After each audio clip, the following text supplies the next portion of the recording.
বাংলাদেশ জামায়াত ইসলামী দাউদকান্দির মনোনীত এমপি প্রার্থী জনাব মনিরুজ্জামান বাহালুল সাহেবের পক্ষে দাঁড়িপাল্লা এজেন্ট হিসাবে চিফ এজেন্ট মোশাররফ হোসেন, আমি সহকারী হিসাবে আছি।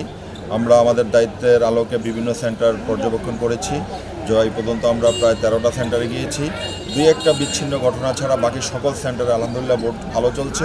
উৎসবমুখর পরিবেশে ভোট হচ্ছে এবং ব্যাপক আগ্রহ উদ্দীপনা এবং মনের এক প্রকার ক্ষোভ, দীর্ঘদিনের পুঞ্জীবিত ক্ষোভ যে ভোট দিতে পারে নাই, এই আকাঙ্ক্ষাটাও বা এই ঘৃণাটাও মানুষ প্রকাশ করছে। পাশাপাশি আমরা আমাদের প্রার্থীর বিজয়ের ব্যাপারে শতভাগ আশাবাদী। ব্যাপক আড়ম্বরতার সাথে, ব্যাপক রকমের উৎসাহ উদ্দীপনার সাথে, ব্যাপক বিজয়ের মানসিকতা নিয়ে মানুষজন ভোট দিচ্ছে আলহামদুলিল্লাহ।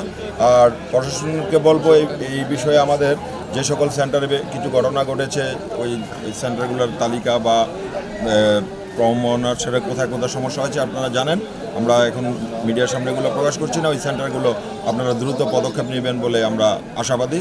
আপনাদের দায়িত্বের ব্যাপারে আমরা যথেষ্ট সন্তুষ্ট এবং আপনারা যথেষ্ট দায়িত্বের পরিচয় দিচ্ছেন, সেজন্য আপনাদেরকে বাংলাদেশ জামায়াত ইসলামের পক্ষ থেকে ধন্যবাদ। সূচনা community.tv বিনোদনের পাশাপাশি খবর।